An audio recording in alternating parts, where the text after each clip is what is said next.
So, God told you to write a book. Now what? Hi, I'm Wendy Jo Cerna, author, narrator, wife, and mother. I've written and published 2 novels thus far, without really having any clue what I was doing. All I knew for sure was that I had heard from the Lord that I was to write a book. Beyond that, it was all just one grand adventure of faith and a lot of work. And along the way, I learned a few things I'd like to share with you. If I can do this, you can do this. You can write your book. Hey, if the author and finisher of all things told you to do it, he believes that you can. And so do I. So come on, let's write. 'Tis but thy name that is my enemy. Thou art thyself, though not Montague. What's Montague? It is nor hand, nor foot, no arm, nor face, nor any other part belonging to a man. Oh, be some other name. What's in a name? That which we call a rose by any other name would smell as sweet. So Romeo would, were he not Romeo called, retain that dear perfection which he owes without that title. Romeo, doff thy name, and for that name which is no part of thee, take all myself. Hello, authors. Welcome back to So God Told You to Write a Book. Now what? We're in episode 12, and today, guess what we're talking about? Names. What to name that book that you've been working on? Do names matter?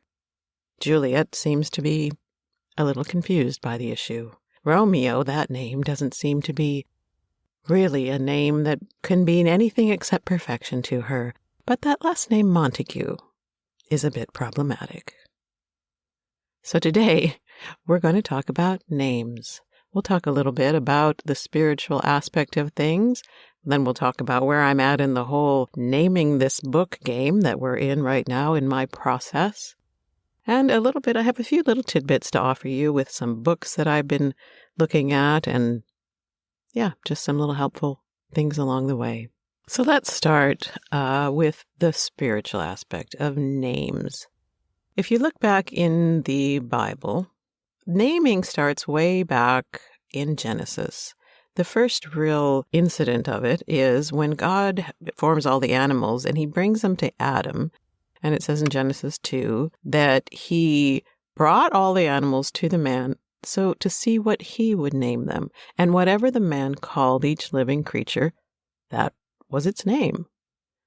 Now, Adam clearly had a creative genius inside of him somewhere, because that's a lot of names to come up with. I mean, I've had 3 children, and finding names for them was problematic enough. But my mother-in-law had 12 children. My husband is one of 12 now. Some of them don't have middle names, but everybody has a name, a unique name. But finding that many names is a real creative process, one after another that you had to come up with. That's pretty interesting.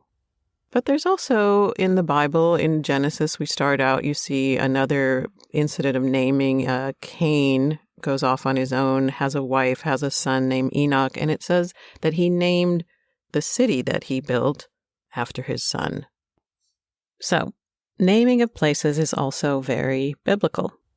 Naming people, coming up with names to name things, to name animals, to name places. But the next thing we see as far as when something is named, someone is named actually, is when Hagar goes out into the wilderness and she is in despair over her circumstances. And it says an angel of the Lord appears to Hagar and says, "Behold, you are pregnant and you will give birth to a son, and you shall name him Ishmael, because the Lord has heard your affliction." And Ishmael means God will hear. So there's a very specific name with a specific meaning behind it given by an angel of the Lord to a human. That happens, of course, in the New Testament. An angel of the Lord appears to Mary and says, "You will have a son and you shall give his name Yeshua." The angel appearing to a person to name a person. The angel appears to Zechariah also in the New Testament when his wife, Elizabeth, is going to have a son, and he tells him, "You shall call his name John." Of course, John has a very specific meaning. It means Jehovah is a gracious giver. Yeshua has a very specific meaning. Jehovah is salvation. So the angel of the Lord comes with specific instructions, specific names for specific people who have specific destinies. Of course, we also see back in the Old Testament where God renames people. We see Abram get turned to Abraham, and Sarai turned to Sarah, also with very specific meanings. Abram was exalted father. Abraham, father of a multitude. Sarai meaning a princess, which I kind of like, frankly, but to Sarah, which means noblewoman or wife of a king of noble birth. So their names were expanded because their destinies were expanded. So we see that we have a God who is interested in specific names for people and places, and we have angels that he sends to give those names specific instructions, but that also it is within our DNA, being made in the likeness and image of God, to be someone who comes up with names. So in my journey of writing this book, I have come now to this place that I gotta come up with a name. And I've had, working titles, and I've had some sort of rattling around in my brain the whole time, but I've not been super concerned about it. And I guess in my experience, I would say don't be super concerned about it until you have to be concerned about it when you need to put a title on the front cover. So I've really been wrestling with it, and I didn't have a very good solution. I've been praying about it. I got the manuscript back from the developmental editor, and I went through and I implemented those suggestions and changes and little things that needed to be tweaked. There wasn't anything massive this time around, which is kind of nice to see. I've made progress in my writing capacities and abilities over the years. Yay. Good thing. So I get the manuscript back, and now I have handed it off to the copy editor or line editor.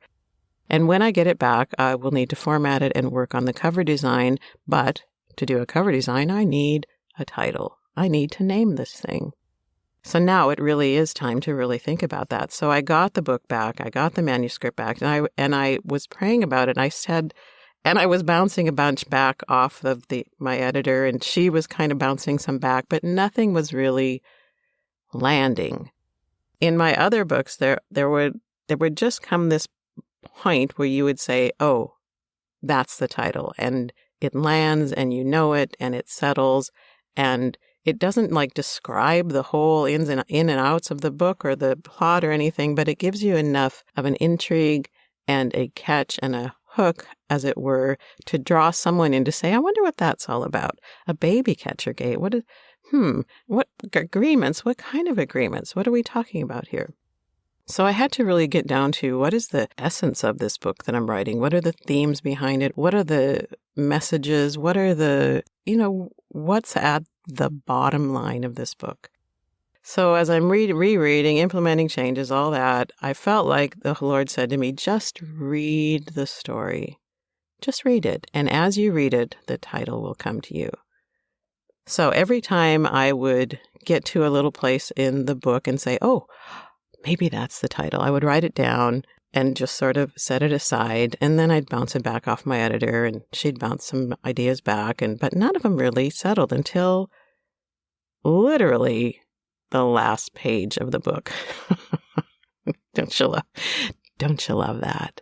We got to the very last page and almost the last paragraphs of it, and it sort of hit me between the eyes. I'm like, "Oh, there it is. That's the title." So do I tell you now, or do we wait? Interesting dilemma here. So, all right, I'll tell you. So the title of the book is Solbakken, A Tale of Generations. Intriguing. Yeah. Solbakken is actually the place, the setting, the little town where this whole story centers around and comes back and forth and in and out and swirls around this small integrated town in northern Minnesota, Solbakken, A Tale of Generations. And that's where I've landed. And when I sent it back to the editor, and she said, no, I think that settles with me as well. But also, as soon as I landed on it, I could see what I wanted it to look like on the front cover, which is also something that for me is important to say, because I want it to be something that when you see it on a bookshelf, you're intrigued. And it's not super long. You don't have to have like a whole phraseology to interpret what do you mean by that sentence. It's just a name and a little subtitle to it. So there you go. Big reveal, the name of my new book. But in the process of sort of weeding through other names that I really liked, but part of the problem was that I would land on this name and think, oh, that's it. I really like that. But I would go onto Amazon and look it up. And I would recommend this, actually. If you come upon your title and you think, oh, that's the name I want, I would go into Amazon and type in the name and see what pops up. One of the titles I really liked was just the name Generations. I liked that. Simple, evocative, thought-provoking, grabs you, right? But if I looked on Amazon, there are a couple of previously published books that are just called Generations. And they are not like super well known, but they have really strong, they're both nonfiction, which fine. It wouldn't interfere with a novel called Generations, but both of them have pretty strong followings and pretty strong story behind them that, to me, I didn't want to A, compete with, or B, interfere with, either way, coming or going. So I was listening to a podcast the other day, and the woman, an artist, was on, and she has a name, a fairly common name. And so she has on her website, she always puts her middle initial in. And the interviewer asked her, is there a specific reason why you put your initial in? I mean, her name is common, but not that common. But she said there actually is a really good reason, because there's another woman with my first and last name who was part of, I think it was the Columbine shootings. And her story is very strong, very potent. And there's books out there about it. And she just said, I don't want my name to be conflated with her name. And competing back and forth either way, I needed to stand out in a way that was different. And so I heard that. I thought, okay, it's interesting to note that when you're looking at a name or a title, now you don't have to. I mean, you can use names that have already been used. There's a book. Here's a book. Let me grab it. And I would recommend this. It's called Self-Publisher's Legal Handbook. It'll keep you out of trouble. But it gives you some really good advice about things like, what do they got in here? Copyright stuff and pen names and using real people in your writing if you're doing memoirs, defamation, privacy issues, making the book, financing your book, operating under a business. They give you, it's a lot of good, and it's not super thick and cumbersome, but it gives you snippets of information that you will need. But one of the things they talk about is your title. Let me just read this to you. Anyone who's written a novel will tell you how difficult it is to come up with a title that is resonant and eye-catching. So it is ironic that titles are not protected. They are considered too short to contain sufficient original expression. So if there's another book out there with the title that you really want, you can name it that. Unless, of course, the title is connected to something very specific that has become a brand or a business, or like the Harry Potter series. You can't go out and name your book Harry Potter now, because that is protected because it has become equated with a very specific brand. Yeah, so that's the deal with titles, that they're not copyright protected unless under very specific circumstances, which the names that are out there that are big and already sort of taken. But other than that, there are a lot of books. I mean, it's interesting. Go and look on Amazon or any other search engine for books, and you will see there's a lot of books with very similar or the same title, and it can be confusing. So I would recommend you really find one that stands out on its own merit. Okay, so I was also in a group this last couple of weeks. It was called Calling Out the Book Challenge, and it was put on by the publishing house that I'm working with, which is called Square Tree Publishing. It is, I guess you would call it like a hybrid publisher, in that it is a service-oriented publishing house where you incorporate the services that they have for you. I'm working with their editors on a couple different levels. I'm working with the gal who's going to do my cover design is through Square Tree Publishing. And the marketing aspect, I'm getting some marketing stuff through them as well. So they are a house full of services for authors. They are hybrid in that when it does get published, I retain the sole rights to it, and I have all of the royalties are mine. So it's kind of the best of both worlds, in my opinion. So check them out, Square Tree Publishing. So they were sponsoring a Calling Out the Book Challenge on Facebook and also through Zoom with specific speakers that came. It was 5 days in a row.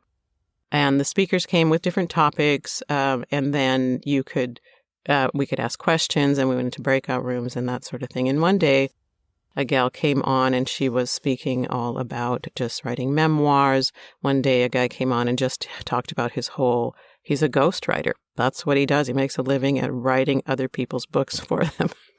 What a concept. But there's a lot of people who have stories that need to be told or want them to be told, but they're either not very good at writing, or they don't really want to write, or they just don't have time for it. And so they're willing to pay somebody else to write their books for them. So, hey, if that's what you're into, the guy makes a very good living as a ghostwriter.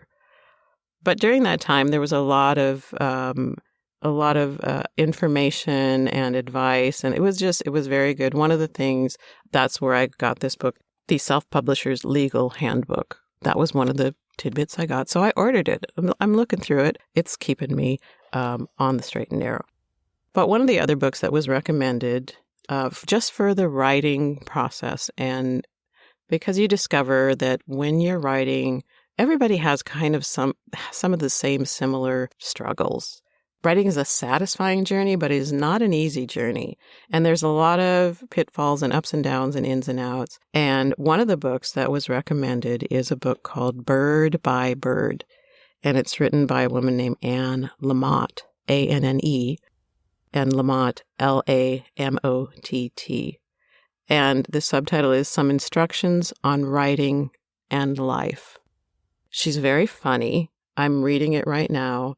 But she's very insightful about what exactly is involved in this writing journey, and how do you get through just starting? How do you persevere? How do you look at plot problems and story problems and how do you approach those things in a way that is fresh and engaging for you as well as eventually for your readers?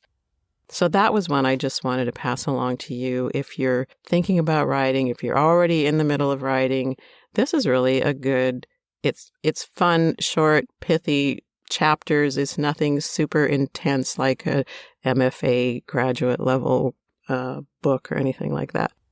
It actually is, she writes, and you wind up thinking, I really would like to meet this person because of the way that she writes. It exposes the heart of the soul behind the author as well. So Bird by Bird by Anne Lamott. So there's my tips for the day. What to name your book. My encouragement is to say, look, you've got it in you. It's part of your name. It's part of your spiritual inheritance to be a namer. So you have that creative legacy within you from the creator, who is the namer of all things, right? So don't be afraid of the naming the title of your book, but spend some time on it, ruminate on it, pray on it, and let it get to a place where it finally settles. And also, seek the advice of those who have read the manuscript, or at least bounce it off of them to say, hey, if I do this, does that land for you? Does that sort of evoke the message or the story or whatever it is I'm trying to get across, and bounce it off a few people, but don't broadcast it all over the world like I've just done. I've already decided, so it's a non-negotiable. Let's put it that way. So anyway, naming your book, part of the process. You'll do great with it. I bless you. I hope that's encouraging. I sure love and appreciate you. Blessings and peace. Shalom, shalom.